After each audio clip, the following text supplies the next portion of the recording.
Hi.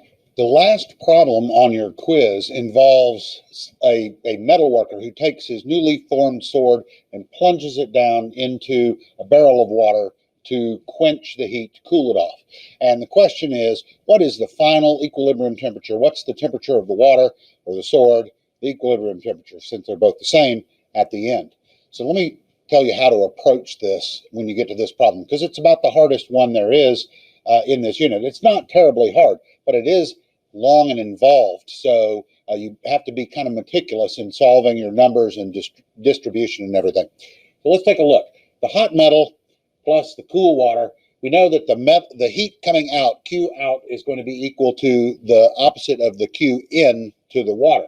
So for that, we're going to substitute in our equation for Q equals MC delta T. So I'm going to plug in variables. M for the metal, C for the metal, and I'm going to plug in actual letters for delta T, T final minus T initial. So T final, that's going to be the same everywhere, minus T, and I'm just going to write M for the metal. That's its initial temperature. Now all of that is going to be equal to, for the water, we've got M for the water times C for the water, which we know is 4.186 joules per gram degree Celsius, times, and I'm going to call this T final. I'll leave that in red the same way it is over there at the other side, minus T for the water, and that's going to be its initial temperature. So I've done the metal in red, and I've done the water in blue. No real reason, but why not? Metal is red hot, water typically, blue. So how would we solve this? Well, the simplest way for you to solve this, if you're only going to do this equation one time and you're going to say, I'm going to give it a shot, I'm going to try it one time, and whatever number I get, that's what I'm going to plug in.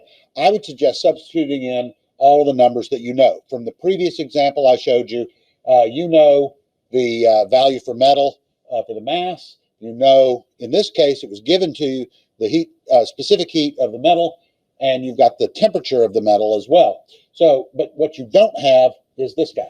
You don't have that guy or that guy. They're the same. Okay. But the problem is it's on both sides of the equation. So we're going to have to get them all on one side. So what I would do would be I would solve this for a number, mass times the value for specific heat, solve it for a number times TF. So you have some number TF minus some number and times Tm, but Tm you know, so it's just some number. So you end up with a number times TF minus a number is equal to, oh, and let me put that minus sign in, I forgot, we've got a minus sign up here, is equal to minus, and then this right here is a number, so we're going to have a number times TF minus, and we can distribute this minus and turn that into a plus, TW, this times this, and that's going to be another number. So what we're going to have to do is get all the TFs on one side and all the numbers on the other, and then divide by whatever that other number is, and then you'll be done. But let's suppose we're going to do this equation a whole lot of times. Wouldn't it be better to solve this equation explicitly for TF, and then we can do it as often as we want? And this will also help you make a mistake anywhere in the quiz and you want to go back and redo it again, you're going to have different values. You can just plug them in. So let's solve this explicitly for TF with our letter equations without substituting in any numbers. So the first thing I need to do is distribute this. So I end up with MM CM TF minus, and then TM times all of this, MM CM TM. And that's going to be equal to, let's distribute this one. So we have M, well, I'll put a minus sign in there, MW, CW, and why not TF in red, TF.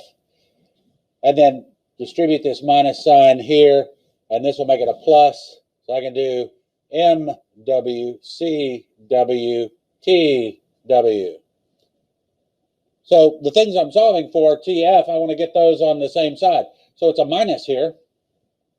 So I can just add it to the other side. So then I get, on the other side, I have MMCMTF, and I'm going to add this to both sides. So plus MWCWTF,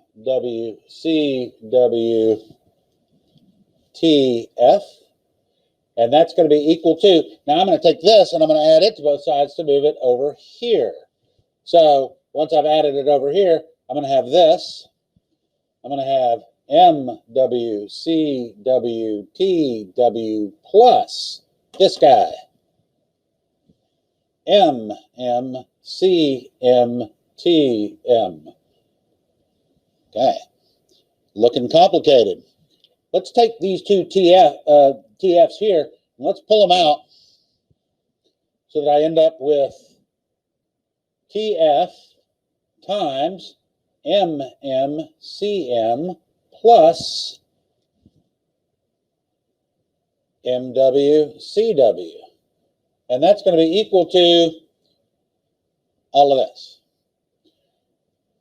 So if I want to get TF by itself, I need to divide both sides by this.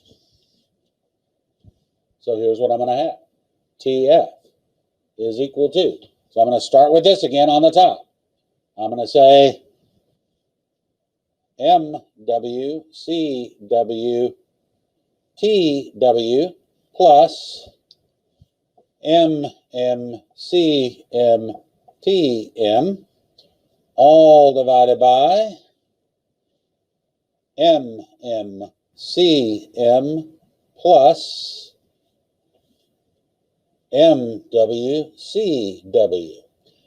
That's the equation for the final equilibrium temperature of any two things that are put together if you know the mass, the initial temperatures of both, and the specific heat of both. Now, you need to be careful to put this in parentheses and this in parentheses. Otherwise, you're very likely to mess up your order of operations. Your calculator, almost all calculators are good enough to remember to keep these separate from these. If you need to, you can put these in parentheses plus these in parentheses, but then you need an extra set of parentheses on the outside because you have to total this and then divide it by the total of this. So be careful of your order of operations. But other than that, this is the way to solve it often if you're going to have this repeated over and over again. Remember that some of these numbers are pretty common, like the CW for water. That's pretty easy. That's our 4.186 joules per gram degree Celsius. You can plug in your masses, you can plug in your temperatures, and so on, and then solve your equation.